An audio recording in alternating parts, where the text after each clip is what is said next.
मुझे लगता है कि अगर आपको आइडिया आता है तो इमीडिएटली उसको इम्प्लीमेंट कर लेना चाहिए, आपको रोकना नहीं चाहिए। अगर आपको कुछ पे क्रिएटिव आइडिया आता है, आप ज्यादा से ज्यादा फेल ही होंगे ना, अगर फेल होते तो हो जाते, लेकिन कोशिश तो करनी जरूरी है, तो इसलिए वो कोशिश की। Mukesh Chhabra, welcome to my show called Meri Kahani. आपके बारे में सबसे पहले तो हमने बड़े स्क्रीन पे आपका टाइटल देखा, फिर पता चला सारे प्रोड्यूसर्स के कि ये मुकेश छाबड़ा जो है वो कास्टिंग डायरेक्टर है, और बाद में धीरे धीरे धीरे आपके बारे में बस सुनते गए और बहुत टाइम लगा कि आपकी शक्ल देखी। तो मैं थैंक यू सो मच। मैं आपको रेडियो के दिनों से आपको फॉलो कर रहा हूँ, रेडियो के दिनों से आपको सुनता आ रहा हूँ और हमेशा आपको फॉलो करता था, आपके सारे रिव्यूज देखता था। मुझे भी बहुत अच्छा लग रहा है आपसे बात करके, फाइनली आपसे मुलाकात हुई और इस तरह से भी बातचीत होगी, कभी सोचा नहीं था, तो मुझे बहुत खुशी हो रही है sir. So sweet. So I want to know your story from the very beginning. From बचपन से फिल्मों का शौक था? जी, पूरा जिंदगी भर बचपन से फिल्मों का शौक था। मतलब ऐसे 7-8 साल की उम्र से फिल्मों का शौक था। तो 13 साल की उम्र में ही चिल्ड्रन थिएटर वर्कशॉप ज्वाइन कर लिया था। तो वो समर वर्कशॉप जो होता है, क्रिएटिव वर्कशॉप होता है, जहाँ पे इम्प्रोवाइजेशन, छोटी छोटी चीजें एक्टिंग से जुड़ी होती है, वो शुरू कर दिया था। मतलब 12-13 साल से शुरू किया। फिर दिल्ली में था तो फिर श्री राम सेंटर पे ज्वाइन किया कॉलेज के बाद। फिर उसके बाद एनएसटी में टीआई कंपनी है, उसको ज्वाइन किया।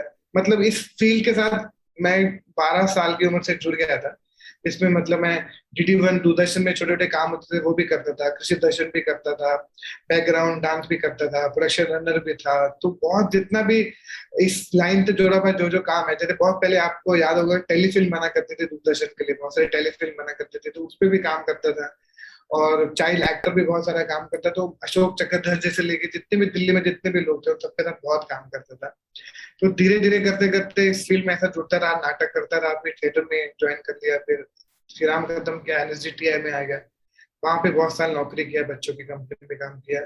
तो वो सिलसिला चलता रहा। तो ये तो मतलब ऐसा लगता है कि इससे तो मैं मतलब अभी लोगों को लगता है कि इतना सारा काम कर लिया और अभी कब से कर रहे हो, क्योंकि बहुत शायद कम लोग जानते हैं कि 12 साल की उम्र से शुरू कर दिया था काम। तो शायद इसलिए लगता है कि बहुत सारा काम हो गया। तो ये फिल्म का obsession from where did you get it? Was your parents into cinema? Was there some other uncle into cinema? कोई भी नहीं, कोई फिल्मों से कोई कोई किसी का कोई लेना देना नहीं, कोई जुड़ाव नहीं। हाँ, मेरे पिताजी बहुत आर्ट के लेकर बहुत ज्यादा सपोर्टिव रहे हैं। मेरे पिताजी शौकिया तौर पे गाने गाते रहते थे, ऐसे कोई भी लोकल फंक्शन होता था तो फैमिली का, या कोई भी इंडिपेंडेंस डे का फंक्शन, कहीं पे कुछ ना कुछ मेरे फादर हमेशा देखते गाते। और तो वही मुझे पहली बार समर वेकेशन में लेकर गए थे। ये क्रिएटिव वर्कशॉप होती है और तू बहुत ज्यादा शरारतें करता है, तो बहुत नॉटी है, you should join the theatre workshop. तो उन्हीं का मुझे लगता है कि वो कहीं ना कहीं उनके मन में कहीं एक टाइम से होगा कि कुछ ना कुछ करना चाहिए। तो वो आज भी मेरे साथ रहते हैं, मेरे साथ ही कुछ कुछ चीजों में इन्वॉल्व रहते हैं, चाहे वो थिएटर फेस्टिवल हो। तो आई थिंक वो मुझे लगता है कहीं ना कहीं इनडायरेक्टली पिताजी से बहुत चीजें अडॉप्ट की गई है। और मैं मदर तो हमेशा मुझे, और हमारी फैमिली में कोई ऐसा कोई कंपल्सन नहीं था कि आपको फिल्मों में जाना है, जो आपको काम करना है हमेशा उस काम के लिए उन्होंने हमेशा सपोर्ट किया। कोई ऐसे रोक टोक नहीं था कि किस तरह काम करे, कहाँ जाना है। तो बहुत सारे होता ना कि आपको ये बनना है। मेरे फादर मदर ने हमेशा बोला कि पंजाबी में बोलते हैं जिथे तेरा मन लगता है तो वो कर। तो that was always the blessing I always feel कि उनके वजह से हुआ है जो कुछ हुआ है। So did you go to regular college or no? Yes, I finished my schooling. I went to college and I went to Shiram. Then उसके बाद I after graduation I joined NSD.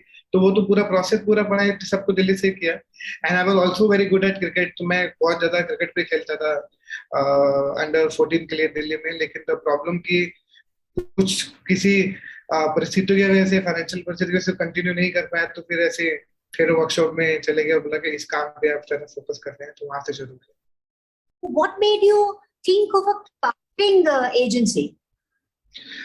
जब मैं दिल्ली में था तो बहुत सारे फिल्म मेकर जो हैं वो हमेशा दिल्ली में छोटी छोटी कास्टिंग के लिए, जब भी लोकल कास्टिंग के लिए किसी की मदद लेते थे।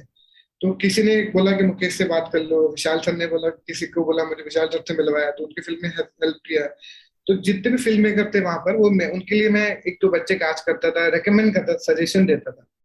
तो जब आप सजेशन दे रहे थे तो हमेशा वो सजेशन सही बैठते थे, किसी को लगता था कि करेक्ट सजेशन देता है। तो जब भी कोई लोग एड के लिए भी आते थे बॉम्बे से दिल्ली में शूट करने के लिए, तो हमेशा मुझे फोन करते, सुना है कि can you recommend one kid, can you suggest one kid, you work with kids, you work with drama school, can you recommend. तो ऐसे सजेशन देते देते देते तक काम शुरू हुआ था। और जब मैं असिस्टेंट डायरेक्टर भी था फिल्मों के अंदर, तो लकीली मुझे ऑल द फिल्म मेकर जिन्होंने मुझे रंग दे बसंती में भी मैं कास्टिंग असिस्टेंट था, तो मुझे हमेशा कास्टिंग का ही काम दिया, can you find this actor, can you find this actor. तो मुझे लगा कि वो मेरे लिए शायद वो जॉब बना था, कि हिंदुस्तान में जब ये जॉब को लोग इतना सीरियसली नहीं भी ले रहे थे, तो एज एन असिस्टेंट डायरेक्टर भी मुझे हमेशा वही जॉब मिला कि जाके एक्टर को ढूंढ के ला एक छोटे रोल के लिए। तो वहीं से लगा कि ये जॉब जो है वो लोग सीरियसली नहीं ले रहे हैं, तो क्यों ना इस जॉब को थोड़ा सा एक प्रोफेशन में बदला जाए। तो फिर एक फिल्म था चिंटू जी, फिर एक अमल था रिची मेहता के साथ, लव आजकल विद इम्तियाज अली, वो सब बहुत सारे फिल्में चलते रहा करते रहे। वो चिंटू जी एक फिल्म था रंजीत कपूर जी, बहुत सारे एनएसडी के एक्टर थे, पंकज त्रिपाठी को भी वहीं लाए थे, बहुत सारे एक्टर थे। वो सब एडी करते करते फिर मुझे रियलाइज हुआ कि इस जॉब को थोड़ा सा सीरियसली ट्राई करना चाहिए, क्योंकि कोई जॉब को सीरियस नहीं ले रहा। तो बहुत सारे मेरे फिल्म मेकर जिनके साथ मैं काम करता था और जो मेरे टीचर थे दिल्ली में एनएसडी के, एनके शर्मा, सबने मुझे सजेस्ट किया कि ट्राई डूइंग दिस जॉब। और आपने उस इंटेंशन से कभी नहीं शुरू किया था कि बाद में ये फुल फ्लैज एक जॉब बन जाएगा जहाँ से बहुत सारे लोग फिर अब कास्टिंग को फॉलो करेंगे। पर जब वो शुरू किया था तो ये सोच के किया था कि चलो यार, I know lot of actor, if I can recommend some, suggest some actor to good director, तो मैं एटलीस्ट उनके बीच में एक ब्रिज बन जाता हूँ विद गुड एक्टर, तुम जहाँ पे वो अच्छे डायरेक्टर तक पहुंचा दो। तो वो ब्रिज की तरह शुरू किया था, और वो ब्रिज इतना बढ़ गया है कि अब सारे के सारे फिल्म मेकर जो है उस जॉब को बहुत रिस्पेक्ट देते हैं, बहुत प्यार करते हैं, और बहुत सारे और भी कास्टिंग डायरेक्टर आ रहे हैं जो बहुत अच्छा काम कर रहे हैं, तो अच्छा लगता है। आपके आने से सबसे अच्छी बात ये हुई कि जितने सारे कैरेक्टर एक्टर्स होते थे वो एक जैसे ट्रंक में से निकाले जाते थे, पुलिस इंस्पेक्टर के लिए ये, कॉमेडियन के लिए ये, और जिसकी वजह से अच्छी फिल्म भी बासी लगती थी। और आपके आने से it was, everything was out of the box and the whole project became so interesting. तो मुझे याद है कि स्वरा भास्कर ने जब नील बट्टे सन्नाटा की थी, तो मैंने कहा कि कितनी अजीब बात है कि आपको इस रोल के लिए चुना गया। I said I am so attracted to the idea of you doing this role. So she said you know that is all because of Mukesh, because उन्होंने जब मुझे स्क्रिप्ट भेजी तो उन्होंने कुछ नहीं कहा, उन्होंने कहा तुम ये पढ़ो। और जब मैंने पढ़ी तो मैंने सोचा, और वो हंस भी रही थी, कि शायद वो बच्ची के लिए उसका रोल था। हाँ, मुझे उसने बोला बाद में कि मुझे क्यों दिया तूने ये पिक्चर, क्योंकि क्योंकि मुझे हमेशा लगता है कि इतने सारे देश में टैलेंटेड एक्टर लोग हैं, उनको वहां तक पहुंचाना बहुत जरूरी है, क्योंकि हम 4-5-6 लोगों के बीच में घूमते रहते हैं। इवन हम तो कास्टिंग गूगल में जाते हैं, IMDb में जाते हैं, सेम लेवल को ढूंढते रहते हैं, तो नए लोगों का एक्सपेरिमेंट बहुत कम हो रहा था। आई थिंक वो गैंग्स ऑफ वासेपुर से ये पूरा सिलसिला शुरू हुआ, जो मुझे आइडिया है कि this is bring more talent. और बहुत अच्छी लकीली बात है कि आज 10 साल हुए हैं रिलीज को गैंग्स ऑफ वासेपुर को, तो आज मेरे लिए बहुत स्पेशल दिन है, क्योंकि उस फिल्म की वजह से कास्टिंग को थोड़ा सा रिकग्नाइजेशन मिला, मुझे बहुत प्यार मिला फिल्म की कास्टिंग के बाद। तो स्वरा को भी मैंने यही बोला था कि तू सिर्फ फिल्म पढ़ ले, एंड तो उसके मन में ये सवाल था कि पर मेरे को लीड में कौन, मैं लीड करूंगी? तो हाँ, you do the lead, you play the mother's part. So she was actually overwhelmed and she couldn't believe it. Then Ashwini was also happy कि थोड़ा इंटरेस्टिंग कास्टिंग बनाना। अश्विनी का भी पहला फिल्म था, तो उनको भी ऐसे एक्टर चाहिए, तो शायद थोड़ा एक कॉम्बिनेशन बहुत इंटरेस्टिंग लगना चाहिए। तो ऐसे हुआ, और वो सिलसिला चलता चला जा रहा है, अब तक चलता चला जा रहा है, बहुत सारे एक्टर आते रहते हैं। अभी ये हाल है कि filmmakers are all dying to work with you, and when you don't have time they feel very disappointed because then they are shopping elsewhere. मगर जो छोटे एक्टर्स हैं, अभी भी बहुत सारे छोटे एक्टर्स हैं जिनको जब मैं मिलती हूँ तो दे से कि मुकेश छाबरिया को कुछ पसंद ही नहीं आता, हमारे सामने देखता ही नहीं है। तो what is the trick to get your attention? I am speaking on their behalf कि क्या आपको देना चाहिए, कैसी तस्वीर देनी चाहिए जिससे आप प्रभावित होगे। जैसे एक एक्ट्रेस ने कहा कि जब वो मेकअप लगा के फोटो शूट करके भेजती है, you throw it in the dustbin because you are interested in real faces. Yes. So what actually don't curious. There is no trick, honestly ma'am, there is no trick. And क्योंकि मुझे लगता है कि अच्छे actor को हम खुद ही ढूंढ लेते हैं, हम लगे रहते हैं हमको, क्योंकि हमको भी अच्छा टैलेंट चाहिए। There is no trick. उनको सिर्फ अपने क्राफ्ट में काम करते रहना चाहिए। और क्या है कि सिंपल एक इंट्रोडक्शन वीडियो होता है, क्योंकि जब मैं इस फोटोग्राफ का कल्चर मुझे इसलिए पसंद नहीं आता था कि फोटोग्राफ में आपको इतना फिल्टर लगा के ऐसा डिफरेंट आदमी बना देते हैं कि आपकी रियल पर्सनैलिटी जो है वो खो जाती है। और जिस तरह की फिल्में बनते हैं, जितना रियल आप रहेंगे, मुझे लगता है आधार कार्ड और passport size photo is enough if you are a good actor. आपको you don't have to waste so much money on photograph. आपका इंट्रोडक्शन इज इनफ कि आप कहाँ के रहने वाले हैं, आपको क्या भाषाएं आती है, आपने कितना थिएटर किया है, आपकी बेसिक एजुकेशन क्या है, वो ही बहुत इंफॉर्मेशन है। आपका फोन नंबर क्या है, और उसके अलावा आपको कुछ नहीं करना। उसके अगर हमको लगेगा कि आप उस ब्रीफ में फिट बैठते हैं, कि अगर हमको लड़की गुजरात की चाहिए जो गुजरात में रहती है, गुजरात की पली बड़ी, तो हम उस फोल्डर में जाएंगे जहाँ पे गुजरात के लोग हैं, जहाँ पे राजस्थान के लोग हैं, जहाँ पे बनारस के लोग हैं, जहाँ पे गोवा के लोग हैं, जहाँ पे इंदौर के लोग हैं। हम सबका एक तरीके से एक फोल्डर बनाते हैं, सबको ऐसे शॉर्टलिस्ट करके फोल्डर बनाते हैं। उनके एज ग्रुप है, छोटे बच्चों का अलग, बड़े बच्चों का अलग, बॉयज का अलग, फीमेल का अलग, मेल का अलग, ओल्ड पीपल का अलग, स्पेशल कैरेक्टर का अलग, इंटरेस्टिंग फेसेस का अलग। तो ऐसे फोल्डर बनाते हैं जो उसमें फिट होता है। तो उसमें कुछ ऐसा मेरा टेंशन लेने की जरूरत नहीं है, क्योंकि हम खुद ही ढूंढ लेंगे अगर आप सही है तो। हमारे दिन भर पूरी ऑफिस, पूरी कंपनी का एक ही फोकस है, लेट्स गेट न्यू पीपल। क्योंकि मुझे हमेशा लगता है कि अगर ये लोग नहीं होते तो शायद हम यहाँ पे नहीं होते। हम जो भी कर रहे हैं, जिनकी वजह से भी हम यहाँ पर बैठे, वो नए टैलेंट की वजह से ही। If you stop delivering new talent, nobody will come to us. कोई डायरेक्टर नहीं आएगा, कोई प्रोड्यूसर नहीं आएगा, कोई एक्टर नहीं आएगा। आई थिंक जो भी है, आपके लोगों ने आपसे पूछा, उनको बोले आप कुछ मत कीजिए, सिर्फ एक इंट्रोडक्शन भेज दीजिए। हमारे ऑफिस में इतना सफिशिएंट स्टाफ है तो सारे इंट्रोडक्शन को बहुत तसल्ली से, बहुत सेफ्टी के साथ रखता है। कहीं सही मौका लगता है, हम उनको कॉल करके उनका ऑडिशन के लिए बुलाते हैं। So you collect everything online now, all the auditions? नहीं नहीं, नाउ बिकॉज अभी तो कोविड में तो ऑनलाइन था, लेकिन अभी सडनली नाउ धीरे धीरे एवरीथिंग इज लिफ्टिंग अप। तो ना हमने ऑफिस में भी इंट्रोडक्शन एवरी डे स्टार्ट कर दिया है, तो वो they can also walk into office. अब तो शायद because of rain things will again for couple of month will be again start, but I think after the rain will start again introduction. Anybody can walk into office and this office is open for all the actors. So it is anybody can walk in my office. तो ऐसा condition नहीं है कि it's open for everyone. You can see people are outside all the time. They can walk into the office. There is no कि किसी को रोकने की, nobody to stop talent. They can just walk in. So what is a day in your life? My day life, from morning I come here, I go home by 10:30. Whenever if I'm going very special screening, then I do a lot of workshop. I do theatre festival. तो मैं दिन भर कुछ ना कुछ activity में involve रहता हूँ। तो मेरा पूरा दिन ऑफिस में ही जाता है, और फिर डायरेक्टर के बाद मीटिंग में जाता है, नरेशन में जाता है, ऑडिशन दिखाने में जाता है, ऑडिशन करने में जाता है, शॉर्टलिस्ट करने में जाता है, फिर टेकिंग अ ब्रीफ वहां जाता है, फिर रीडू द ऑडिशन में जाता है। तो पूरा दिन इसी में निकल जाता है, क्योंकि लोगों को लगता है कि मतलब कि बहुत टाइम होगा। हमारे पास एक सेकंड का भी वक्त नहीं होता है कि हम उसको वेस्ट कर सकें, क्योंकि इतना टैलेंट है, इतने एक्टर हैं, उन सबको सही जगह पे पहुंचाना, सही फिल्म शो में डालना, ये सबसे रिस्पॉन्सिबिलिटी वाला काम है। तो मेरा डे, अगर आप पूछो कि एक दिन आप मेरे साथ पूरे दिन आपको रहना चाहिए full day, then you get to know, will say कि मुकेश मैं जाती हूँ। तो सुबह स्टार्ट होता है और रात को 10 बजे खत्म होता है। I will definitely do that one day, full day recording of it. And all this, how do you find time to hold this theatre festival? क्योंकि वो मैंने हमेशा थिएटर से शुरुआत किया, और आई लव खिड़कियां थिएटर फेस्टिवल। मुझे लगता है कि वो भी मेरे काम का हिस्सा है, जिसके थ्रू मैं नए एनर्जीज, नए टैलेंट, नए एक्टर से मिलता हूँ। और ये ऐसा फेस्टिवल है जो निशुल्क है, फ्री है, anybody can walk in and watch the play. तो मेरे लिए बहुत ज्यादा, मुझे क्रिएटिवली एकदम फिर से फ्रेश करता है इफ आई डू थिएटर। तो I have to take a time, और मैं जब टाइम भी निकाल रहा हूँ उसी लिए निकाल रहा हूँ जो टैलेंट से जुड़ा हुआ है। मैं ऐसा कोई टाइम नहीं निकाल रहा हूँ जो मेरी फील्ड से जुड़ा हुआ नहीं है। तो इस फील्ड से, इस टैलेंट से जुड़ा हुआ कोई भी वक्त है तो मैं इसलिए वक्त निकाल देता हूँ, चाहे वो वर्कशॉप है। ये 3 दिन का फेस्टिवल आपने खिड़की कैसे सोचा? क्योंकि मेरा एक दोस्त है धीरेन्द्र द्विवेदी, और मेरे 2-3 जब मैं रूममेट था, मेरे स्ट्रगल के टाइम पे मेरे 4-5 बहुत अच्छे दोस्त थे। तो जब मैं थोड़ा सा काम कर रहा था, तो उनको भी कहा कि यार एक नाटक करते हैं। तो मैंने बोला कि अगर नाटक करना है तो अच्छे से करते हैं, तुम एक नाटक तैयार करो, इसको एक फेस्टिवल में टर्न करते हैं।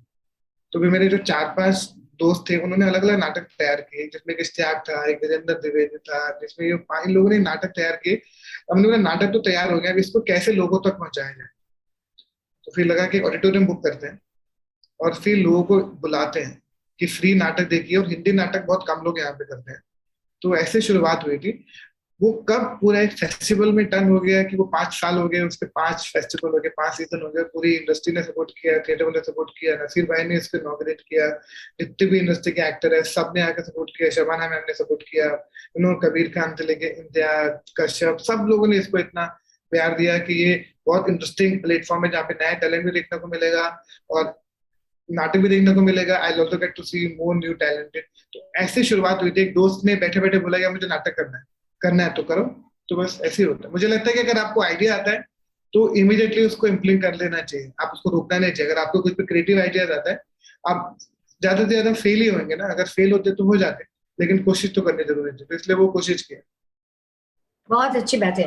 देखो, एक होती है टैलेंट, एक होती है अपॉर्चुनिटी, और एक होता है एक व्हीकल चाहिए जो है पैसा, जिससे बहुत बात बनती है। सबके पास सारी चीजें नहीं होती है। आज आपके पास सारी चीजें हैं, and you are multi-talented because you are an actor, you are a filmmaker, you are a coach, you are doing theater, and you are also a casting director. What is your core identity and what would you like to do in future? I just want to be with films. ये तो बहुत बचपन से clear था कि मुझे film से जुड़ा हुआ हर काम पसंद है, जो भी मुझे आता है, जो मैं करना चाहता हूँ। लेकिन one thing I can never leave is casting. मतलब आई जस्ट वांट टू, तभी तो क्योंकि हमेशा एक वक्त के बाद जिस जॉब ने मुझे इतना प्यार और इतना रिकग्नाइज दिया, जिसकी वजह से मैं अपनी फैमिली को रन कर पा रहा हूँ, तो I will never going to leave this casting job.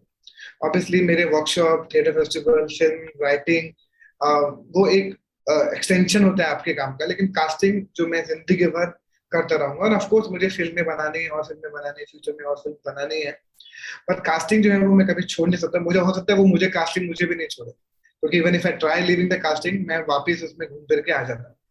क्योंकि मुझे मैं अगर किसी और की भी कास्टिंग देखता हूँ तो मुझे लगता है अरे यार ये कास्टिंग खराब होगी, इसमें ऐसे होना चाहिए था, ऐसे होना चाहिए था। आई थिंक वो मेरे सबकॉन्शियस में इतना अंदर तक जा चुका है कि I don't think I can leave casting ever, and I don't want to leave. I love it so much. मुझे ये सुनकर बहुत अच्छा लगा, क्योंकि जो पहली सीढ़ी होती है जो हमें सब कुछ देती है, हम उसी सीढ़ी को आमतौर पर भूल जाते हैं। So, okay, if I ask you that what is so special about Mukesh Chhabra casting agency compared to the other agencies or other casting directors, what would you say? I think सब लोग अपने level पे बहुत अच्छा काम कर रहे हैं, and I really respect all the other people who are like a casting पे, whether it's Shruti or Nandini or Kavish or Jogi, Honey, Tess. All these people are doing really amazing work, and I think Shanu. So I think I like everyone's work. I can't say कि मेरा, but I can only say that मेरे like plus point ये कि that I've been in industry, been in Shriram Center. I know a lot of actors. My strength is in my memory. So because क्या है कि मैं एक proper training करके आया हूँ, proper course करके आया हूँ, proper actors को, तो मेरा जो actor का जो circle है, जो नए टैलेंट का, वो थोड़ा सा ज्यादा होगा। बिकॉज क्या है कि all my life I did theater. I knew a lot of actors. जब मैं बॉम्बे भी आया था तो already knew at least everyone from theatre. I think that really help me. और बिकॉज मैं एक्टर हूँ तो मैं शायद ऑडिशन के टाइम पे थोड़ा बेटर ऑडिशन करता हूँगा। और मुझे फिल्म डायरेक्ट करने का बहुत शौक है, तो मैं कैमरा बहुत अच्छे से शूट करता हूँ ऑडिशन को। तो मेरे कुछ कुछ ऐसी चीजें हैं जो शायद वो लोग भी करते हैं, but they all are doing amazing work. I think मेरा कुछ ऐसा स्पेशल नहीं, बट इज दैट कि this is my life, this is not an option for me. Wow. Yeah. Has it ever happened with you that you cast an actor in a particular role, okay, and the director approved of it, and afterwards when you were watching the shoot or something, you felt that oh my god, I could have done this so much better? इससे better मैं कर सकता था ऐसा? मैं नहीं, actually honestly speaking, जब मैं कास्टिंग करता हूँ तो मैं अपने को एज एन एक्टर वाली कुर्सी पे बिल्कुल नहीं सोचता हूँ, क्योंकि मेरा वो डिफरेंट जॉब है। क्योंकि मुझे हमेशा लगता है कि मैं इसलिए कि मैं अभी जैसे कई बार जो डायरेक्टर एक्टिंग पे करते हैं, जब किशोर भाई एक्टिंग करते हैं तो वो सिर्फ एक्टिंग करते हैं, वो डायरेक्शन के बारे में नहीं सोचते हैं। मुझे लगता है कि जब मैं कास्टिंग करता हूँ तो उसमें मैं अपने आप को नहीं सोचता हूँ। मेरा उससे कोई लेना देना नहीं होता। कभी कभी कैसे कभी कभी जैसे अंतल मेहता ने मुझे बोला शाहिद कर लीजिए, या कश्यप ने मुझे बोला कि वासेपुर में आ जाओ, तो ये उन लोगों ने मुझे बोला, तो मैं कभी भी, मैं उस वक्त जो काम कर रहा हूँ उसमें मैं दूसरा काम मिक्स नहीं करता। मुझे लगता है कि I am getting money, I am getting respect for this right now, I don't want to put myself in something else. हाँ, अगर एक्टिंग करूंगा तो मोस्टली जो भी मैंने अभी बाहर भी एक दो जगह एक्टिंग किया है, and I am not the casting director of those film that shows. Wonderful, Mukesh Chabra. I really enjoyed talking to you, and you really surprised me on many levels. And also, I feel very good that your heart is in the right place and your values are in the right place. Thank you so much, and बहुत अच्छा लगा आपसे बात करके। जो मैं आपको पहली बार मिला भी था, बहुत so happy that I met you, and finally मैं आपसे बात कर रहा हूँ, और बहुत बहुत बहुत अच्छा। Thank you for tuning in. If you have liked this episode, do comment. Do rate on Apple Podcasts. Subscribe on your favorite podcast app like Apple Podcasts, Google Podcasts, Hubhopper, Castbox, Spotify, JioSaavn, so that you get notified when we come next. Stay tuned for the next episode with yet another guest, and until then, take great care of yourself.